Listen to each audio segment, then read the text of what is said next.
Bulletproof Radio, a state of high performance. You're listening to Bulletproof Radio with Dave Asprey. Today's cool fact of the day is about adrenaline. It turns out it has short-term superpowers. Adrenaline, also known as epinephrine, is a neurotransmitter. It's made mostly by your adrenal glands, and your body secretes it in a moment of crisis, and it gets you ready to meet an emergency. Oh, say a tiger eating you, your boss yelling at you, someone cutting you off in traffic, or whatever you perceive as an emergency, even if it's just something that really wasn't an emergency. And it makes your heart beat faster, and it increases blood flow to your muscles, and it helps you use oxygen more efficiently. And it turns on your nervous system in interesting ways that causes the neurons in your brain to fire 2 to 3 times faster. Now, that could be interesting, because in a study, mice and rats who were exposed to a maze in a previous day could navigate the maze with more correct choices when they were injected with adrenaline. Does that mean adrenaline is a form of nootropic or a smart drug? Maybe, sorta. Because adrenaline does act like a chemical messenger in your brain to make you more alert during those stressful times. It can distract your brain from sending pain signals and redirect your attention on your immediate task, like that running away from a tiger thing, even if you stub your toe. It can stop an allergic reaction by increasing blood pressure and relaxing muscles in your airway so you can actually breathe. And you get something called hysterical strength from certain amounts of adrenaline that allows, say, mothers to lift cars off their injured children.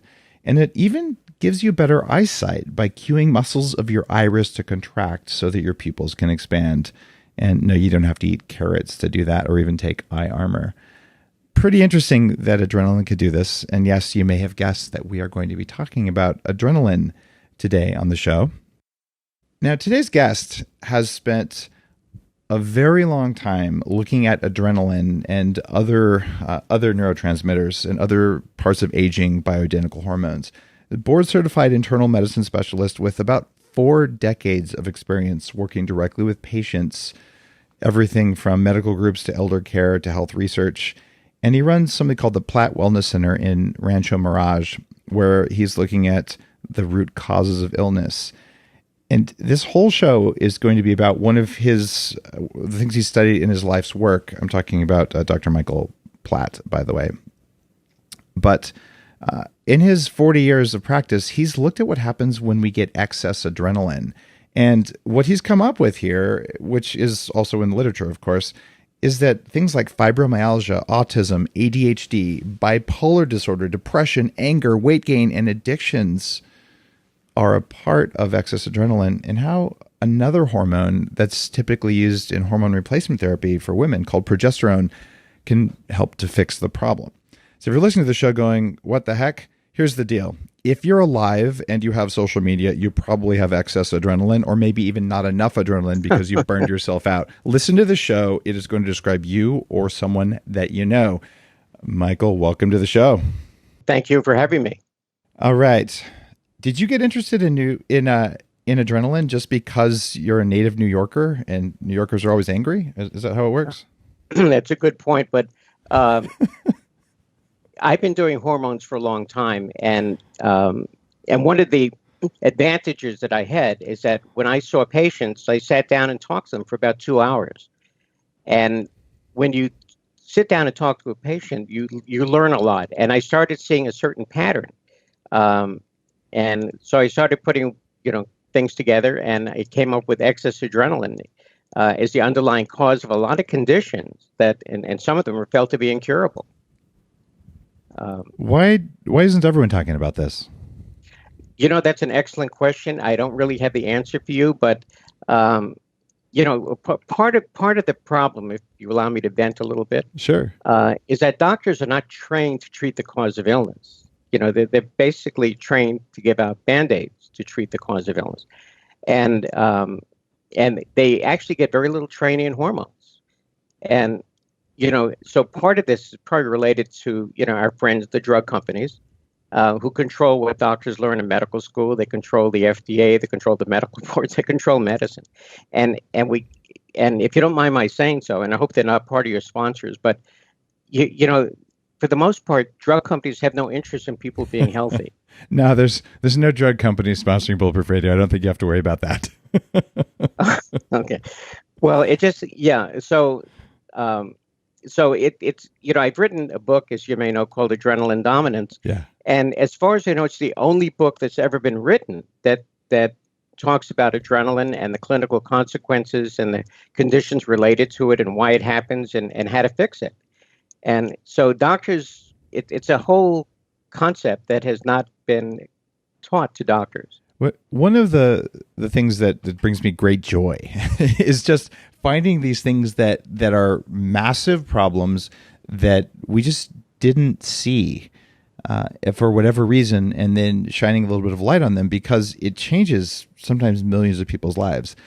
Toxic mold is an example there. In fact, there's a tie with adrenaline there where toxic mold will cause an adrenal response and people who are sensitive to it. You walk into a moldy building, you get a surge of adrenaline as your body's like, what do I do with all this? But people don't know about that generally, so they just wonder, I don't know, I have a headache and I don't feel good and all these weird problems happen. And I know the incidence of that, but how big of a deal is adrenaline dominance? I mean, is this 5% of the population? Is it 50% of the population? Well, if you look at the number of people with ADHD, and it's kind of growing. Yeah. And if you, and then, you mentioned fibromyalgia, there are 10 million people in this country with fibromyalgia. They've all been told that there's no cure for it.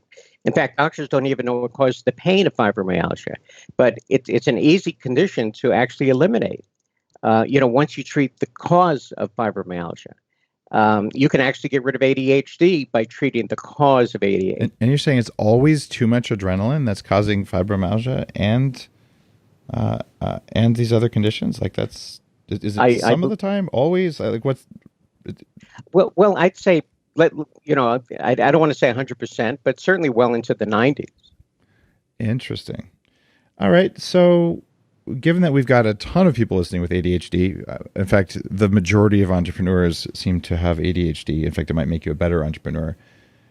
And all of the people seeking a flow state through extreme sports, generally ADHD correlates very highly with that. What is adrenaline dominance? Kind of walk me through it, but say as if I was new to the idea, listening to the show and saying, how would I know if it's me or my spouse or my kids or whatever else? All your listeners have heard of adrenaline. Yeah. And basically, they know it is what they call the fight or flight hormone. But it's released in times of danger or whatever. But the fact is that danger rarely occurs. And if it does occur, it's short-lived. What people don't understand is that the primary reason why the body releases adrenaline is to provide fuel to the brain. The brain per weight uses more sugar than any other part of the body. And, when you take sugar away from the brain, they call that hypoglycemia, low blood sugar, and people get sleepy. And especially between 3 and 4 when insulin peaks. And a lot of people get sleepy when they're driving. In fact, some people fall asleep when they're driving, go off the road, hit a tree, and kill themselves. So you can see from a survival standpoint, the body always wants to make sure the brain has enough fuel.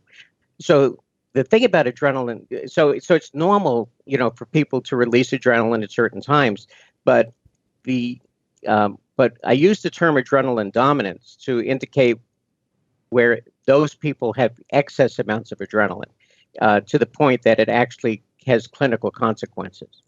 One of the things that I wrote about in my blog post on sleep hacking, people tend to wake up, or people who tend to wake up at 4 or 5 in the morning and can't go back to sleep, they oftentimes have had a blood sugar crash. And then the way the body responds to a crash in blood sugar is adrenaline and cortisol, because those are the fastest ways to raise blood sugar back up. And then, of course, you can go back to sleep after an adrenaline surge. Is that the source of this excess adrenaline? Or is it that these are traumatized, fearful people? Or is it some environmental thing? Or like, why this change in our population? Or has this always been there throughout history? Well, first of all, the primary source of adrenaline is in relationship to low sugars in the brain. Adrenaline actually peaks at 2:30 in the morning. That's the classic time that it's released. And because that's the time that the brain basically runs out of fuel. all this advice about not eating anything before going to sleep, is actually incorrect. Part of the treatment, and we'll be getting into treatment, is to eat something before going to sleep. So the brain has fuel, so the body doesn't have to put out adrenaline to provide it. People that have insomnia, people that have, their brains race, or people have trouble falling asleep, staying asleep, people that grind their teeth at night, people that keep their jaw clenched, restless leg syndrome, people that get up at night to urinate, all related to excess adrenaline. And you mentioned, adrenaline does create stress. Almost all stress is related to increased adrenaline, and the body does respond to stress by putting out cortisol. And you're right; these two hormones come out at night, and they're both raising sugar levels. The adrenaline raises sugar levels for the brain, and cortisol raises sugar levels to deal with the stress. And it's probably the number one cause of weight gain, and nobody ever talks about this. People diet and exercise during the day, but they put on fat during the weight, because any excess sugar that the body is not burned up is stored as fat in the fat cell. So if we have low sugar at night, we're going to have adrenaline. If we have high sugar at night, we're going to get fat. Right. That sounds like blood sugar regulation might be the key here. Well, it is the key to it. You're absolutely right. It's why, that's adrenaline. That's its main function. What I found worked. And so for 10 years, I've slept with sleep monitors on my head and various other parts of my body, and really dug in on the physiology of this. There's a group of people who, if they have a tablespoon or maybe a teaspoon or two of raw honey, which tends to raise liver glycogen, if they do that before bed, they don't wake up in the middle of the night and they sleep better. Then there's another group of people who will have brain octane, or even just a little bit of coconut oil, which isn't quite as effective, but it raises ketones. And having slightly higher ketones, which is an alternate source of energy, more for the neurons versus the glial cells, then they sleep better. And there's a different group of people that may overlap those two, who have a small amount of protein that doesn't raise insulin too much, like a collagen protein. And between experimenting with those three buckets, people who have a hard time going to sleep or staying asleep, oftentimes just by changing a small snack, we're talking less than 100 calories, totally changes things. But the circadian researchers like Dr. Sachin Panda say don't eat anything after dark, and that seems to work best for people who are metabolically healthy. How the heck do you unravel this after 40 years of clinical practice? What do you see? Because I'm confused. I know it works for me, and I know it works for different buckets, but I don't know how to put someone in a bucket. I take a very logical approach to getting people better, and I know that the brain actually can use up fuel within 3 hours. So that's why people that have problems with adrenaline, they have to eat throughout the day. The problem is, adrenaline actually takes away the appetite. In fact, it can cause nausea and vomiting. And so a lot of people with excess adrenaline don't eat breakfast because they don't have an appetite. So that would be almost all intermittent fasters now, right? Because this is something I do. I skip breakfast. Well, yeah, I don't recommend that, because you have to remember breakfast is the first meal that somebody's had since the day before, and if they skip breakfast, they're going to be living on adrenaline. Yeah, so I don't recommend intermittent fasting, even though for some people they can get away with it. What it comes down to is whatever works. But people with excess adrenaline should not be doing intermittent fasting. I actually, when I was much younger, was diagnosed with fibromyalgia and chronic fatigue and all these other things. And I discovered through just the process of elimination and talking with a lot of people, there were things in my environment that were affecting my metabolism. I fixed my metabolism. I don't have those problems anymore. And I intermittent fast most mornings. Does that mean I fixed a high adrenaline problem? Or does that mean something else? I'm just putting myself in the mindset of someone listening to this going, but I've been intermittent fasting all this time. Should I stop? But I feel better. Like, what's going on? Well, I hear that, but maybe you've had access to some MCT oil somewhere along the line. Sure, I made it popular. MCT oil is part of getting people better, because, as you know, it converts into ketones, and ketones are one of the two fuels that the brain uses. Oh, I love this. All right. How long have you known this? For quite a while, actually. Okay. Thank you for saying that. MCT oils were like a 1980s bodybuilding thing, and they were sort of largely forgotten. And now they're popular. And Bulletproof Coffee, I think did that. I guess this goes back to my original question, Michael. The knowledge about excess adrenaline, the knowledge that you had about MCT oils going back a long time, you didn't hear about it at the American Academy of Anti-Aging Medicine. You didn't hear about it in medical school. You didn't hear about it in dietitian school. How did you hear about it? Like for people listening who want to hear about things ahead of time the way you did, how did you do that? I do a lot of reading and whatever, and so somewhere down the line, and I don't remember where, I read that the two fuels the brain uses are glucose and ketones, and I understood that the reason why the body puts out all this adrenaline is just to raise sugar levels or fuel for the brain. So because of my interest in ketones, basically, MCT oil and coconut oil, which can convert into MCT oil. There's not a whole lot of other choices. People can go on a ketogenic diet, but again, that's a tough diet for a lot of people. And it cuts no slack. Well, and also one thing that happens on unending long-term keto is you're going to get low insulin levels over time, and low insulin levels are correlated with higher all-cause mortality than high insulin levels. So it seems like an unending keto diet is not a good way to keep your adrenal glands healthy. You even get insulin resistance from it. Well, but remember, part of the fuel that the brain uses is glucose. Yeah. And so that's carbohydrates. And actually the best source of glucose comes from vegetables, and which are not a big part of a ketogenic diet, but they are a good thing to add for people that have trouble with adrenaline. Yeah, the whole coconut oil MCT thing, it is a little bit of a controversy too. The anti-aging group that I ran for a long time in Silicon Valley first started talking about this in the late 90s and started doing a lot of work with coconut oil and all. But it wasn't until about 3 years ago that Dr. Cunnane at UC San Diego came out with really definitive research that said, hey, coconut oil raises ketones as much as not eating for 8 hours. MCT oils, the broad category of all 4 kinds of MCT oils, essentially doubles that. And then the one MCT oil, caprylic acid, or C8, the one that's in brain octane oil, that one raises ketones 4 times more than coconut oil or than just sleeping for 8 hours. And I certainly feel different when I can raise my ketones up like that, but I'm not on a zero carb diet. I'm on a very high vegetable diet, something that wouldn't be possible. It wouldn't be a ketogenic diet if it wasn't for the addition of brain octane. Do you have a number for how many ketones someone needs to deal with the adrenaline problem? If you were to do a ketone measurement, is it 0.3, 0.5, 1, 2, 3? Because the numbers are all over the place. It's a good question. I don't have a clue. What I go by tablespoons. Okay. And, so usually I recommend, at least in the beginning, that people have at least 3 tablespoons of MCT oil. Not all at once, I would hope. No, throughout the day. Remember, the brain uses up fuel very quickly. So that's why throughout the day you have to continue to provide fuel.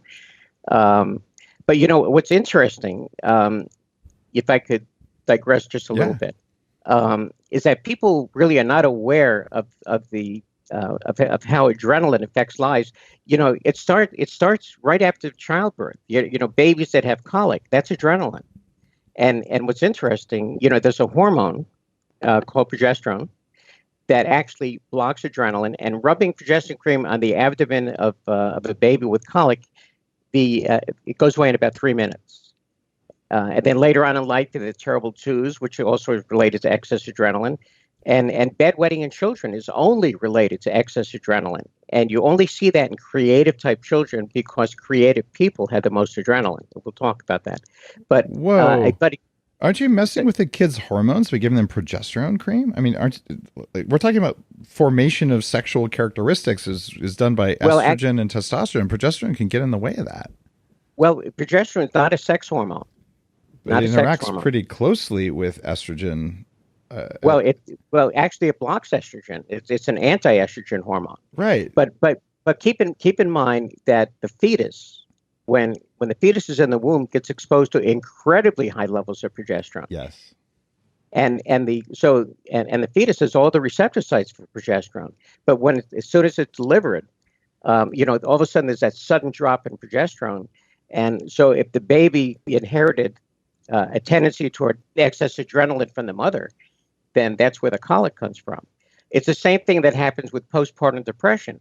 It's always related to excess adrenaline and that drop in progesterone.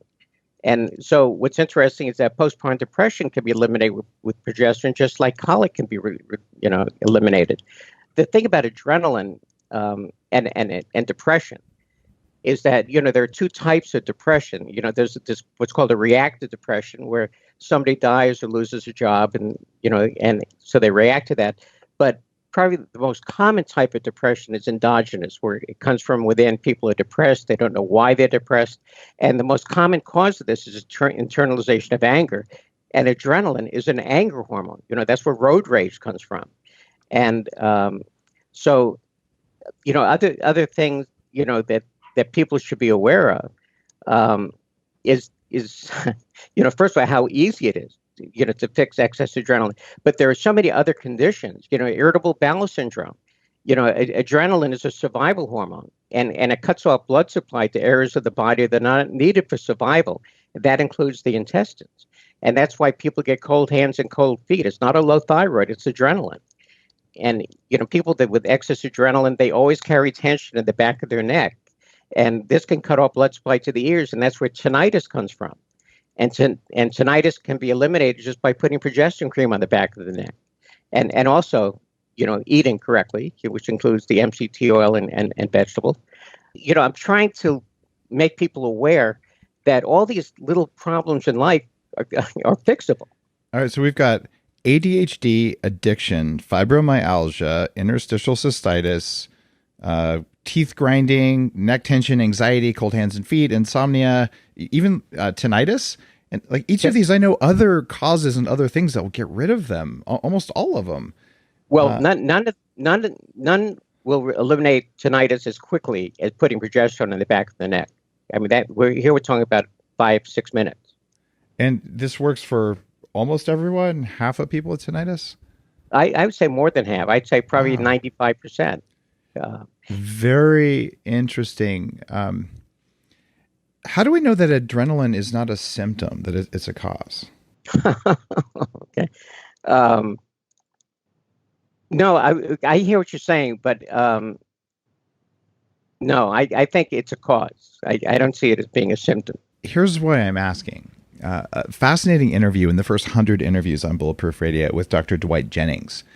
And he's found through 25 years of neurological dentistry that if he adjusts the height of someone's rear molars, he can get rid of tinnitus and sleep apnea and a bunch of other conditions, ADHD, a list that's probably a 50% overlap with the list we just talked about.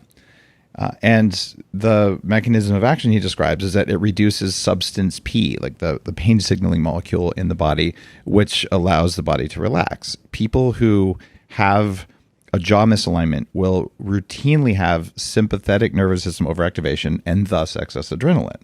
So he corrects the jaw, adrenaline drops, symptoms go away. Well, I hear that, but I think the proximal cause of the people that he's dealing with have excess adrenaline to begin with and cause the misalignment, because TMJ is one of the problems for excess adrenaline and teeth grinding. So if you fix adrenaline, people's TMJ just goes away?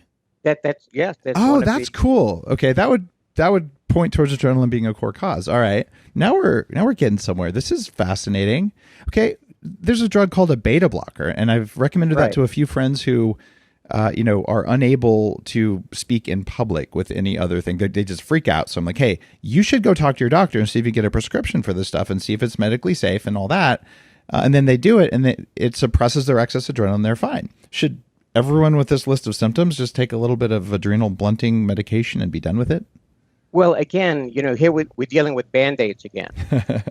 Well, beta blockers block adrenaline. There's no question, but they also have their own little list of side effects, and including impotence is one of the side effects, and they're anti-thyroid drugs. So, but wouldn't it be better just to lower adrenaline to begin with? Of course. I'm just saying that I may be wrong, but no, you have 40 years of experience experimenting with this and seeing what happens clinically. That's why you're on the show. That's why I'm listening to you. The wisdom of my elders is something I'm a huge fan of. So, all right. So beta blockers aren't the answer. What about, say, taking adrenal extracts? You can get glandular extracts. I've used those quite extensively, where you have the raw ingredients to at least make adrenaline. Are those a good idea, or are those not a good idea? I wouldn't recommend them. Okay. Well, it's just that, you're familiar with the term adrenal fatigue, Mm-hmm. and it's a condition that actually doesn't exist. It's a naturopath diagnosis. And the thing about naturopaths, primarily they do what are called saliva tests. Yep. And the problem with saliva tests is that when people have excess adrenaline, remember adrenaline is a survival hormone, Yep. and it's cutting off blood supply to certain areas of the body not needed for survival, which includes the salivary glands. And because it cuts off blood supply to the salivary glands, hormones don't get into the saliva. So when they do a saliva test and get a low cortisol, they diagnose adrenal fatigue. If they did a blood test, they would actually find that the cortisol levels are high. And part of the problem is that they approach adrenal fatigue. What they try to do is actually raise cortisol levels and even give Cortef, which is cortisone, as part of the treatment when they already have high cortisol levels. So everybody knows about adrenal fatigue. Nobody knows about adrenaline dominance. You mentioned that you had chronic fatigue, and if we can go back to fibromyalgia for a little bit, the thing about adrenaline, remember, it's a fight or flight hormone. So people have a tendency to keep their muscle tense. Mm-hmm. And when people keep muscle tense, they build up what's called lactic acid in the muscles. And that's what causes actually the pain of fibromyalgia. It gets into the muscles and the tendons. And at the same time, because people keep their muscle tense all the time, they use up a tremendous amount of energy. And that's why they have fatigue, which is the other classic symptom of fibromyalgia. But just by lowering adrenaline levels, the muscles relax. Now circulation can go through the muscles and clear out the acid. So it takes somewhere between 3 days and 3 weeks to actually eliminate fibromyalgia, even though people are told that there's no cure for it. So in the 3 days to 3 weeks, which is a very fast amount of time to eliminate something like fibromyalgia, what are you doing to lower the excess adrenaline? How do you do that? Well, remember, okay, there are two things that need to be done. Number one, you have to provide fuel to the brain so that adrenaline doesn't have to be released to provide fuel. Okay, so stabilize blood sugar. Or fuel, because MCT. There's a reason that I put brain octane in every meal. I carry little packets of it with when I travel, and I feel awesome all the time when I do that. And if I skip more than a day of it, my brain isn't as sharp. And you're saying that's because it's providing an alternate fuel to glucose. It's probably more important than glucose for the brain. I would agree with you for the brain, at least for short-term neuron focus, right? But the other side of fibromyalgia and chronic fatigue is there's autoimmunity, and the glial cells, the immune parts of the brain that do cleanup, they want glucose and they don't burn ketones well. So if you're only eating ketones all the time, aren't you going to eventually sort of not take care of the immune system of the brain? Well, I don't recommend just ketones. I recommend glucose also. Okay, got it. So you have some carbs and you have some ketones, and you do that with MCT oils. Well, yeah. All right. Hey, that's what I do. It seems to work. Again, let's go back to ADHD. Yeah. In my book, I talk about the good, the bad, and the ugly in terms of conditions related to excess adrenaline. The only condition that I put in the good category is ADHD. The most intelligent, successful, creative people in the world have ADHD. In fact, what were you saying? What? Sorry. What were you saying? Sorry, I got distracted. I'm kidding. I'm sorry. That was my ADHD joke. Exactly. Keep going. The most intelligent, successful, creative people in the world have ADHD. So it's not a bad thing, and it's not a learning disorder, even though it's branded as a learning disorder. It's an interest disorder. People with ADHD will focus if they're interested. If they're not interested, will not focus, because their mind goes so quickly. So if they're not interested, they get distracted very easily. That is true. Now, and keep in mind that creative people have the most adrenaline, and the most successful people in the world have two different types of ADHD. The typical type we hear about, like kids that are hyperactive, and then the creative type, which they call ADD. These are the kids that have trouble focusing, but they're not hyperactive. That would have been me. Yes. Well, and probably the heads of just almost every corporation in the world have two different types, what I call the mixed type ADHD, and probably not one of them, or very few of them, ever finish college. These are extremely intelligent people that want to do things. They don't have time for college. Bill Gates, classic. Steve Jobs, never finished college, and yet they did pretty well. Yep. So you're saying they had a mix of creative type and typical type. Right. So they had the extra energy that comes from being hyperactive, and they had the creative type, so they were hyperactive only towards what they were interested in. Exactly. Well, that sounds like a recipe for success to me. At least that's what I do. I don't follow sports because I just don't have time, and because it doesn't bring that interest. But you give me a study on PubMed, and I just can't put it down. Maybe sometimes to my detriment. And so, all right, you follow that recipe. What percentage of the population has these different kinds of ADHD now? Like, would you guess? I know you may not be able to cite studies. I would say almost the majority of people. Wow. So more than half of people have at least some of this ADHD going on. I would think so. I think so too. It just has a bad rap, because they really don't understand what it is. For example, they teach children algebra, and people with ADHD have a real hard time with algebra because they're not interested in it. God, story of my life. And the problem is that when they leave high school, there's no need for algebra anymore.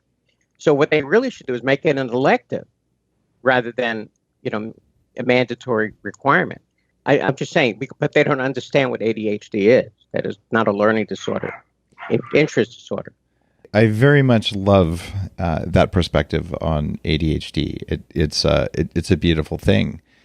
And that brings the thought, though, if you were to say, all right, it is a gift, or at least it has its upside, what about those, we'll call them 49% of people who don't have excess adrenaline? Should they be, maybe getting a little bit of an EpiPen so they can have more adrenaline, so they could have a brain that's more interested in stuff that matters? Interesting point. It's funny. The majority, in fact, just about every patient I've ever seen has had excess adrenaline. So it could be that there are people out there that don't have a lot of adrenaline. I don't see them. It's because they're all asleep. Well, they're probably very well adjusted, and bipolar disorders are all about adrenaline. Autism, children with autism have incredibly high levels of adrenaline, and they respond wonderfully to lowering adrenaline levels. Now, I was my one side of my family is mostly on the spectrum of either ADHD or Asperger's and things like that, and I probably would have met the clinical diagnosis of Asperger's as a kid. OCD, ODD, ADD, all that kind of stuff. All adrenaline. All adrenaline. But here's the question. What was causing my body to make all that excess adrenaline? I can tell you that. I can tell you. Tell me. Yeah. It runs in families. If you it's have genetic. Okay. It is absolutely genetic. If you have excess adrenaline, you inherited that from either one or both of your parents. It's just handed down always. So these are the people who were meant to go out and fight wars and be warriors and protect the village, while the people without excess adrenaline were the farmers and root gatherers. I'm generalizing here, but is that why we evolutionarily came out this way, or am I being pejorative towards people who aren't wired the way I am? Well, people that do sign up to go into the military, they have a lot of adrenaline to begin with. The fight or flight hormone, and remember that PTSD, which is one of the problems to people get from the military, is all about adrenaline. and again responds wonderfully just to lowering adrenaline level. So your fix for this is basically MCT oil and progesterone cream and vegetables. Okay, well, okay, how much progesterone cream? Because you can go to any pharmacy or natural product store, and they make progesterone cream that's over the counter. You don't need a prescription for it. I mean, should I be slathering this? How do I know if I'm getting too much? Well, actually, one of the nice things about progesterone, you can't overdose on it. But in order for it to be effective, 5%, which means 50 milligrams per pump, is the exact strength you need to block adrenaline. Most of the over-the-counter progesterones are 1.6 or 2%. I happen to actually have a 5% progesterone cream on the website. It's also on Amazon. What's your website? Platt Wellness, Platt, plattwellness.com. Okay. And so it's a therapeutic strength of progesterone that's available without a prescription. And people use one pump of that, and it blocks this adrenaline. And before every meal. Oh. Now the reason for that is that as soon as people put food in their mouth, the body's putting out insulin. Yep. And when insulin goes up, blood sugar drops. And remember, when blood sugar drops, the body puts out more adrenaline. So one of the ways of controlling adrenaline is to control insulin. And that's what's nice about progesterone, is that it controls both insulin and adrenaline. It's really a miracle type hormone that is not really well understood by the medical community. So progesterone will keep your insulin down. And one of the biggest things, so I know that you're also interested in anti-aging. My new book on anti-aging, it just hit pre-order on Amazon. It's called Superhuman. But one of the big things that helps you prevent aging is stopping postprandial high blood sugar. In other words, after you have a meal, your blood sugar spikes, and that causes some of the problems in aging. Are you proposing that putting progesterone cream on before a meal could help with that spike in blood sugar that happens after a meal? Well, I don't necessarily think it's that excess sugar that speeds up the aging. I think it's the production of insulin. So extra insulin's there, but low insulin is actually more dangerous than high insulin, isn't it? Well, I'm not talking about low insulin. I'm talking about, insulin is a hormone that speeds up the aging process. Yeah. So I think it's what you're talking about from an anti-aging standpoint. Well, here you go into the field of what they call telomeres. Yep. Yeah, we've definitely had several episodes on telomeres. I think a lot of the audience knows, but define them for the people who maybe are new to the show. Well, it's just a segment of on the end of certain chromosomes, or probably all chromosomes, that called telomeres. And the shorter they are, the shorter your lifespan. But I just want to say that stress is one of the major factors that actually shorten telomeres. And again, blocking adrenaline prevents stress or eliminates stress. So from an anti-aging standpoint, I would say that progesterone is way up there in terms of anti-aging. There's definitely a big role for that. And I actually did a bunch of research on the postprandial problem, but also talking about the role of progesterone during hormone replacement therapy and all, apart from its effects on adrenaline.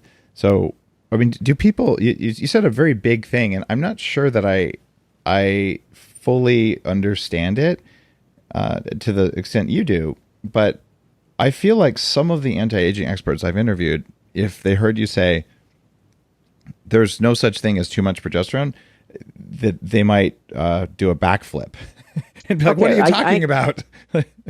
Well, remember, I've been doing hormones for a long time, and what I have found is basically there's only one problem when in using progesterone, is when people have what's called type 3 diabetes, which is insulin resistance in the brain. Yep. And one of the characteristics of progesterone is that it actually causes some degree of insulin resistance, which is a good thing because it prevents people from getting sleepy, and people don't get sleepy when they're driving or as a passenger when they start using progesterone. Myself, I used to slap my face when I was driving, trying to keep my eyes open, but it was just a low sugar from too much insulin.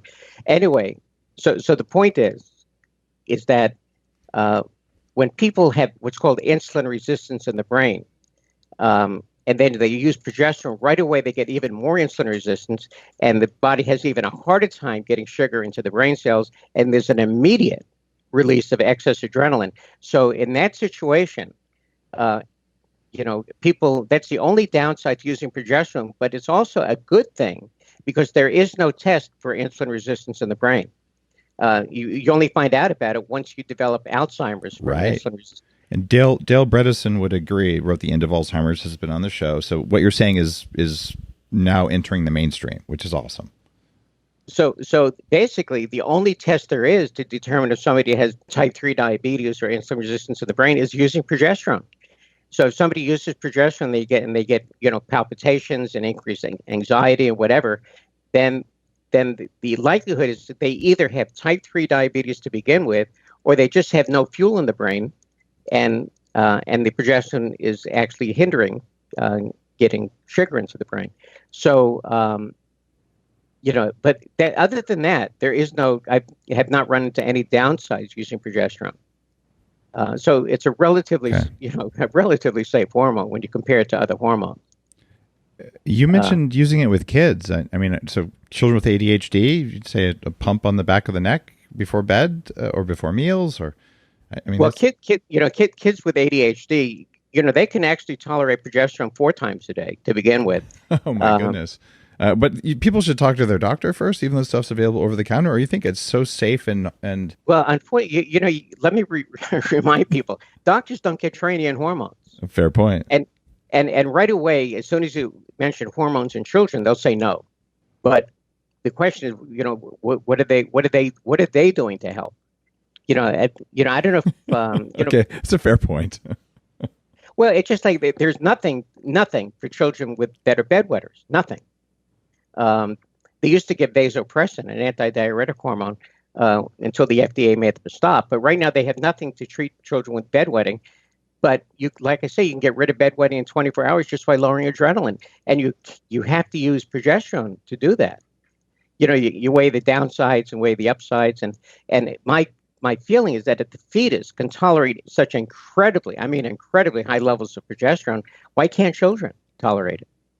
I hear you. And you only have 40 years of treating patients, I'm presuming, including children with this. So this clinical experience of safety is something that you're comfortable with. Well, when you compare it to other drugs on the market in terms of safety, there's no question that progesterone is a lot safer than most drugs on the market. And progesterone is also, you mentioned PTSD, and it's really interesting. When JJ Virgin was on the show, she talked about using progesterone after she saved her son Grant's life. He was given some like a 0.1% chance of living. And I had a pretty substantial TBI a few years ago. And one of the things that we did right afterwards was high dose progesterone for a week after a hit to the head, which seems to be an emerging thing to do for traumatic brain injuries. But it's interesting that there's a high correlation of TBIs and PTSD, to the extent that Mark Gordon, who's been on the show, would tell you that there is no such thing as post-traumatic stress disorder unless there's a brain injury, even an old one. And progesterone may be that missing link there that says if you hit yourself in the head, progesterone, maybe through its effects on adrenaline, is doing good things for the brain. Are there other reasons people might want to look at progesterone? Just to go one little step further, progesterone is actually the drug of choice for traumatic brain injuries. And the reason for that, it immediately reduces swelling in the brain. Just about 90% of progesterone actually winds up in the brain.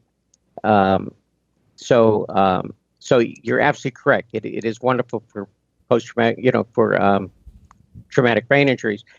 But women that have been raped, can sometimes wind up with PTSD and without having a head injury. So I don't know. I don't know if there has to be a head injury to correlate with PTSD. I don't know. Logically, I don't think so. But I found that to be hard to believe as well. He had some pretty interesting and convincing data about that. So I'm not saying that's the case or not, but just that there's a definite high correlation of brain injuries. So you fell, you hit your head as a kid, something isn't quite working the way it ought to be. And then if you have a metabolic disorder, to your point, where you don't use glucose or you don't have enough ketones in your brain, and then something bad happens and your pattern matching system gets screwed up, who knows? But progesterone, it's interesting that it comes up throughout all of that thread, and you're the guy who's looking at adrenaline and progesterone. What happens though? I've experimented many years ago with beta blockers because some people put them in the category of nootropics, in that your brain can work better if you're not dealing with too much adrenaline, especially in those public speaking things. Fortunately, I don't have that problem, but I wanted to experience them. I felt like crap on even just a low dose for one day of beta blockers. It was like walking through mud all the time. And when I when I talked with doctors who prescribe these, they said the same thing. If you give these to someone who's doing public speaking, they might calm down enough to speak, but if they get a hard question from the audience, they'll be flat-footed and unable to bring that energy that a good speaker has on stage. So if we take progesterone to blunt our adrenaline, are we going to lose our adrenaline superpowers? No, absolutely not. Okay. It'll actually enhance focusing and whatever.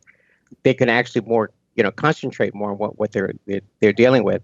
Children with autism, they're extremely intelligent, and that, because of all the adrenaline, and, they can memorize a phone book, these kids. But they have so much adrenaline that, any kind of stimuli is too much for them. That's why they sort of avoid a lot of things. But once you give them MCT oil and vegetables and use progesterone cream, all of a sudden, those kids that don't talk will start talking. I want to address creative type people, because remember, creative people have the most adrenaline. And, creative people are very intuitive about other people. And they have premonitions and deja vu type feelings. And when the phone rings, they'll either know who it is before they answer, or they'll say, "I'm just thinking about you." And people that are creative, animals and small children are very attracted to creative type people. And this is all because, adrenaline as a neurotransmitter not only creates creativity in the brain, but allows people to tap into the energy that goes through the air. And they have the same ability as psychics, clairvoyants, dog whisperers, horse whisperers. They have the same ability, creative type people. But going one step further, if you look at the music industry, the amount of drugs and alcohol in the music industry, and even in Hollywood. And again, we're talking about creative people having the most adrenaline. And nobody ever talks about this.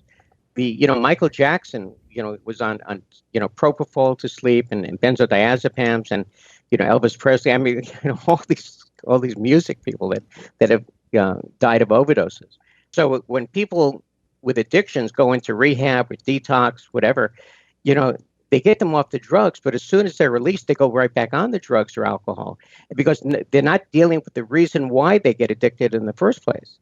And so, my feeling is that creative type people definitely should be aware of adrenaline. I recently interviewed Rick Rubin, a very famous music producer. And to my knowledge, the drug and alcohol addiction is not something that has been a part of Rick's life. And I know him reasonably well, and he's never mentioned anything like that. But as we all know, they're common in the field. And Rick talked about being something called a highly sensitive person. When I was asking about how he identified music that had the thing in it.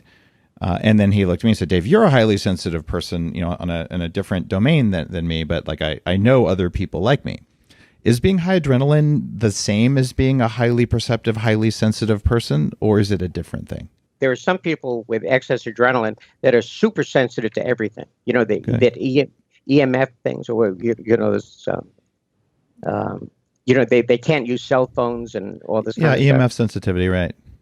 Yeah, and people have chemical sensitivities. I'm pretty sure it's all related to excess adrenaline, because these are usually very creative people that have all these kind of problems.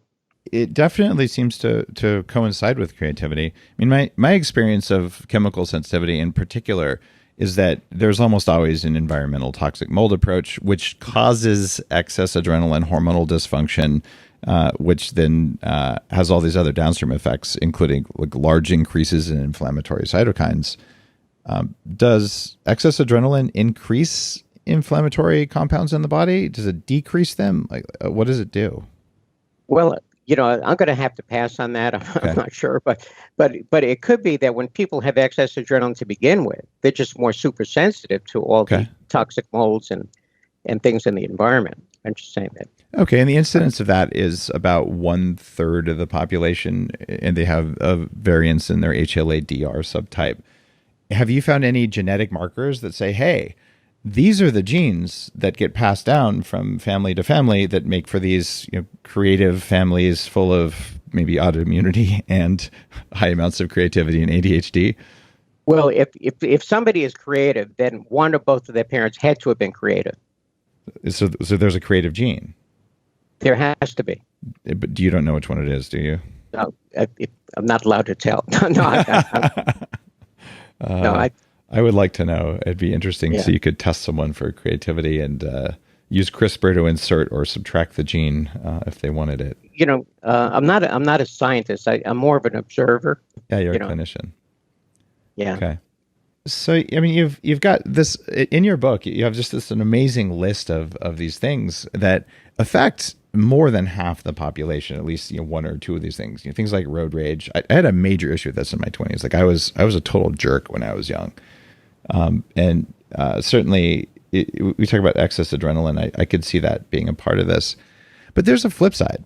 When Nick Foles was on the show, this is a Super Bowl MVP. We talked about his wife Tori's condition called POTS, which is essentially a low blood pressure disorder where you stand up, you get low blood pressure, there's not enough blood flow in your brain, you feel like crap, you can't pay attention. The body will compensate for POTS by increasing adrenaline in order to get your blood sugar up so you don't pass out. What's the role of progesterone and adrenaline in this surprisingly common condition? Well, again, because adrenaline is involved, I think the cause of POTS is actually due to increased adrenaline to begin with. Oh, so you think too much adrenaline causes POTS, but lowering adrenaline makes the symptoms worse? Well, they have what do they call it? Positional hypotension. Yep. But all the symptoms of POTS are related to excess adrenaline. So my feeling is that to treat the symptoms, I've never had a patient with POTS, so it's hard for me to. But when it comes to road rage, sometimes people wind up going to anger management class, which does absolutely nothing. I think that's actually kind of funny. Understanding that emotions happen before thoughts. I always find it kind of funny, like, oh, I'm going to think my way out of an emotion. That was how I tried to live my life for a long time, and I have a different mindset on that now. But yeah, reducing the source of the rage is probably going to be more effective than learning how to think harder about the rage. That's been my experience. Remember, it only takes 24 hours to get rid of road rage. That's all it takes. And you're saying progesterone will solve that problem? And eating correctly. Okay, granted. All right, and maybe that's a core part of this. It's a real important part. It's a huge thing, and the template. And I want you to correct me if I'm wrong here, but this is where I ended up after many years. This is the genesis of the Bulletproof Diet book, but it's a plate covered in vegetables that don't have a lot of toxins in them, covered in the right kinds of fat that are not damaged fats and seed oils and stuff like that, and a moderate amount of high quality protein. And that if you do that on a regular basis, you'll probably, over time, remove a lot of the things that are triggers for excess adrenaline and many of these other conditions. Am I missing anything in that basic recipe? No, you're not. Okay. Not at all.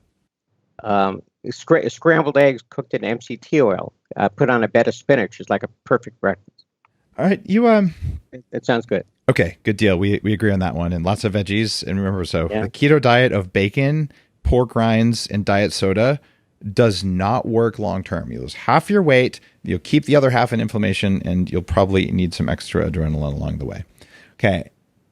Now, fen-phen. You write about this in your book. This is that pharmaceutical combination that they shut down. What's your take on fen-phen? It's very different.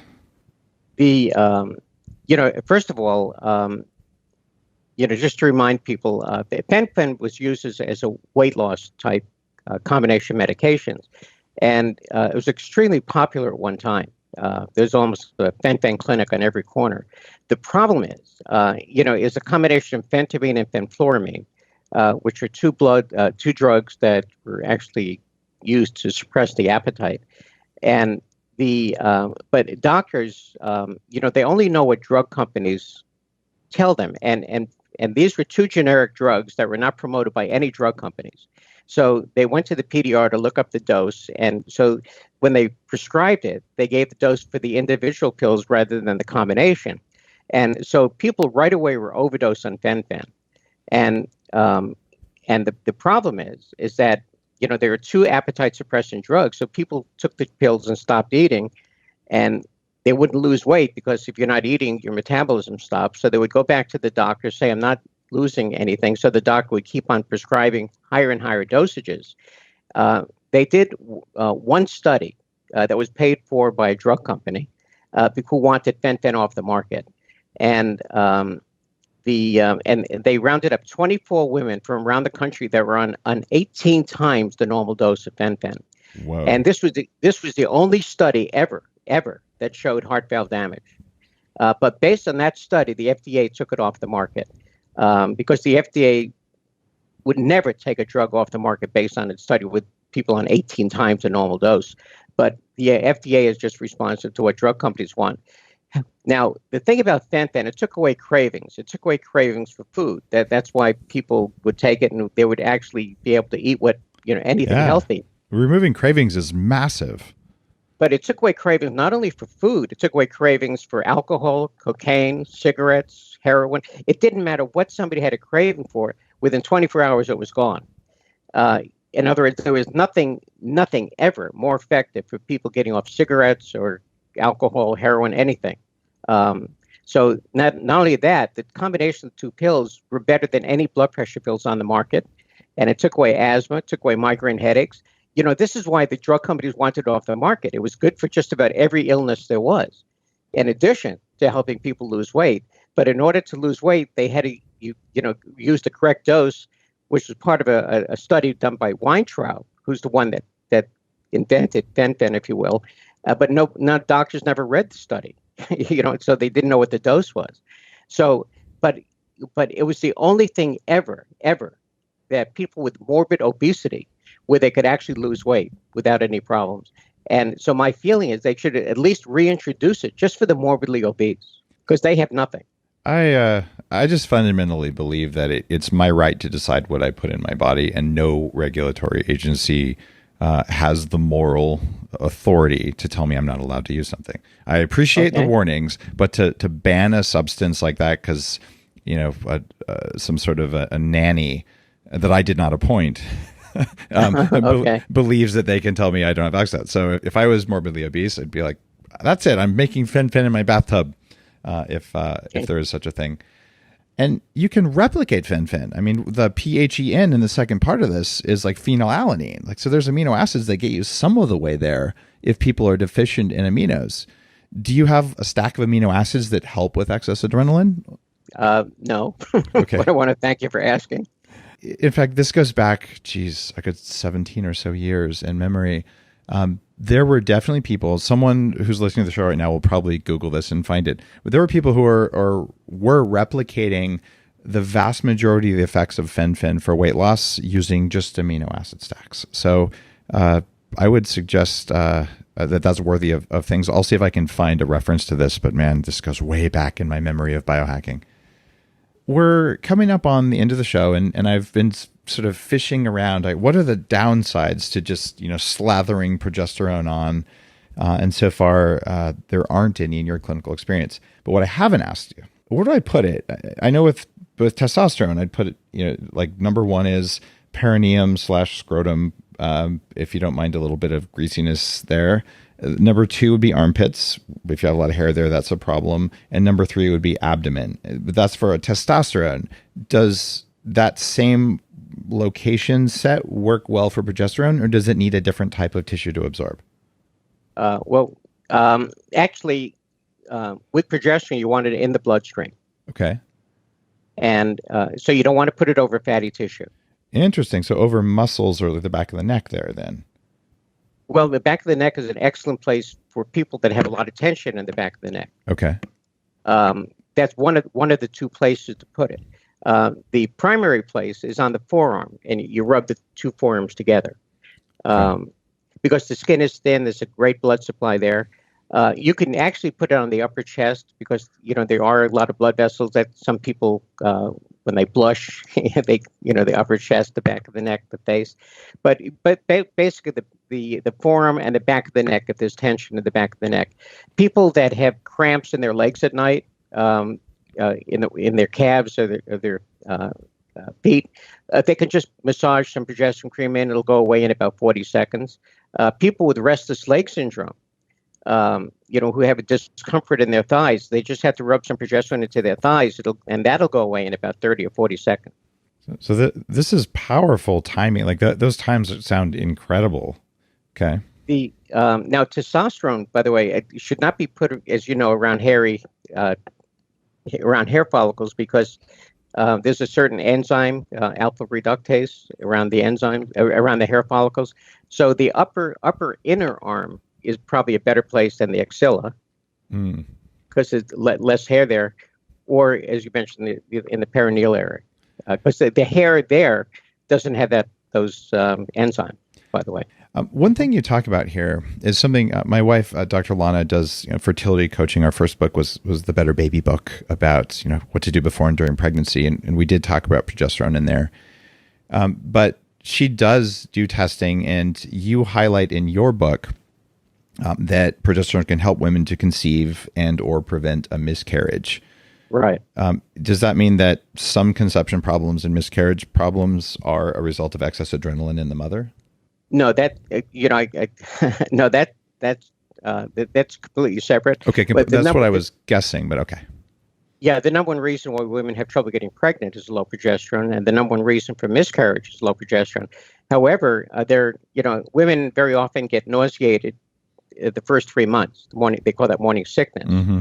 But there are some women where the morning sickness persists throughout the entire pregnancy, and that's caused by adrenaline. And that responds also very wonderfully just to lowering adrenaline levels.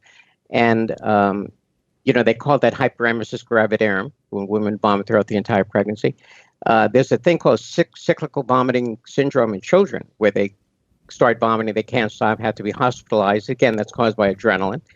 And there's another condition called PMDD, premenstrual dysphoric disorder, found in 5 to 8% of women. And these are women that nobody can live with for 10 days out of the month. They have severe anger issues, severe mood swings, also caused by excess adrenaline. But there are so many articles that keep on saying there's no cure for it. They put them on antidepressants, which do nothing. I'm just saying, it just, adrenaline is just not even an afterthought. It's just not thought about at all. So. Now, something happens to a lot of the doctors who are the most innovative and the ones discovering new things like this. They oftentimes get listed on websites of ill repute, like Quackwatch. Right, that's me. And one of my career goals was to be listed on Quackwatch because I'm not a doctor. And I'm like, I don't qualify because every doctor I respect has been like the people who've changed the world. They all get targeted by the guy who runs that thing. And so one of my most happy career achievements was when the USA Today wrote a piece about the Bulletproof diet, and they had the Quackwatch guy as the Dave doesn't know what he's talking about. And I'm like, yes, I finally got my Quackwatch certification. Congratulations. Thank you. And I literally mean this, like the world changing people do that. And so what you're talking about here, using progesterone, adrenaline dominance, fen-phen had benefits and it wasn't just a bad thing and all that. It flies in the face of popular, but probably wrong thoughts. And you wrote about this in your book on adrenal dominance. Right. And you actually, this is very unusual, but I think noteworthy. You voluntarily surrendered your medical license in 2011, which allows you to just go out and say things that are true because they can't hold it as a club over your head anymore. What drove that? What drove that decision for you? What happened was doctors in my town put in complaints to the medical board. And the reason for that is that when their patient came to see me, I took them off all their drugs, because when you treat the underlying cause of illness, they don't need drugs. So they put in complaints to the medical board, but the medical board could not act on complaints from doctors. They needed patient complaints, and they didn't have any patient complaints. So they sent in undercover patients to initiate complaints because they needed 3 complaints. So they went after me probably more aggressively than any other doctor ever in California, even though they never had a complaint. They've never harmed a patient. And so for 5 years, they did they arrested me twice. They did everything they could to discourage me. I spent $500,000 trying to fight these people. I finally gave up. And what they wanted me to do was to stop taking people off drugs, because medical boards are 100% funded by drug companies. Shocking. And here I am taking people off drugs. But I refuse to stop taking people off drugs. And anyway, so the upshot, I just surrendered my license just to try to get them out of my life. I've never stopped my approach. Yeah. So after about 40 years of clinical practice, like, I don't really need this license to help a lot of people. I'm going to just talk about what works. And it's a common pattern. People who come up with a new cause, they usually get essentially demonized. We used to just burn them at the stake, like a Galileo. And then usually a generation later, then everyone's like, oh yeah, it's obvious. I mean, like, it wasn't obvious when I put that out there. Now, was it? And so what's happening now, though, which is the whole point of this, is that it doesn't take a generation anymore. It takes about 5 years, thank you, social media, and people talking about what works. So it's becoming very difficult to suppress the reality of how the body works, even if it isn't good for certain business models. Semmelweis and Lister, got in a lot of trouble in the turn of the century because they were telling doctors to wash their hands before surgery. And they were destroyed by the medical system. One of them committed suicide. The doctors that in the early 80s that said that H. pylori caused ulcers, I mean, they were, but actually, in the 1990s, they got the Nobel Prize for medicine. So it's one of those things. I just want to say thanks for sticking to your guns and saying, hey, I found something that works and I'm going to talk about it, and I'm not going to stop talking about it because I have the data and I have the clinical experience and doing what helps people. Same thing, eating some saturated fat might actually work for you. It's not a popular thing amongst certain populations, but when you're willing to talk about it and people try it and they see that it works and they get the data, it's very hard to keep a truthful idea down in today's environment. And it was much easier 25 years ago. Now, I have another question for you, the final question on the show these days. I mentioned earlier, Superhuman, my new anti-aging book. I've been very public in Men's Health about, hey, I'm going to live to at least 180. I think we can do it given what we know today. And my question for you is, you're further along. You've got more mileage than I do. You're further along. How long do you think humans will live, and how long do you think you can live with the knowledge that you've got? What's achievable? I'm just happy every day that I wake up and I'm still breathing. I don't know what's achievable. I say if you stay away from doctors, you'll live forever. But that's probably not the only answer. There are some really good doctors out there, many of whom are friends, one of whom I'm married to, who will form a team with you to help you get the results you want, which is you want your body to behave and do what you want it to do. You don't necessarily want a prescription for a bunch of drugs. So I would temper that with stay away from the doctors who spend 3 minutes with you, unless, of course, you have a broken arm and you just need to get that fixed. My first book was called The Miracle of Bioidentical Hormones. And the experts for the medical board felt that the ideas in that book were so dangerous, I shouldn't be practicing medicine. And all the book talked about was treating the underlying cause of illness and getting people off medication. I got to tell you, bioidentical hormones absolutely changed my life. In my mid-20s, I had less testosterone than my mom. I had almost no thyroid hormone. Like, I was broken. And getting those back in line completely gave me back enough energy to solve the rest of the things, and then to go beyond just solving problems into I didn't know I could do this land, which is where the biohacking movement came from. So at this point, to say bioidentical hormones are dangerous or whatever, there's just no evidence to that. And the people who say that are looking back at horse urine, which is where they were getting the first hormones that weren't bioidentical. And so it's like the basic level of research will inform anyone that you were right in your book a long time ago. And that's a genie that won't go back in the bottle. I don't think they can put that one back. Well, well, Dr. Platt, thank you. Thank you for your work over the last 4 decades and for continuing to talk about adrenaline and progesterone and how it all works. Your book is fascinating. And I do know people, personally who have said, I'm going to try some progesterone, and they felt massive improvements in their life. I have yet to try progesterone before a meal, but I will after this interview. I certainly have borrowed my wife's progesterone cream on occasion for inflammation, but I'll give it a shot again. Okay. All right. Thanks very much. Again, the name of your book is called, the name of your book. Yeah, Adrenaline Dominance. Adrenaline Dominance, a revolutionary approach to wellness. And that's available on Amazon and places like that. Thank you so much for your work. Been a pleasure. Thank you. You're welcome. If you like today's show, you know what to do. I'm going to suggest that you follow me on Instagram because I put a lot of cool stuff about this up on Instagram, especially in my stories. And I'm doing a lot of work sharing things there. And if you haven't had a chance to pick up your copy of Superhuman, or at least to pre-order your copy of that, I go into a lot of details here on what you can do to live a lot longer. And definitely pick up a copy of Adrenaline Dominance. And as always, if you read a book, take the 10 seconds to show the common courtesy of, instead of tipping your author, just leave a review so people know the book was worth their time. Have a beautiful day.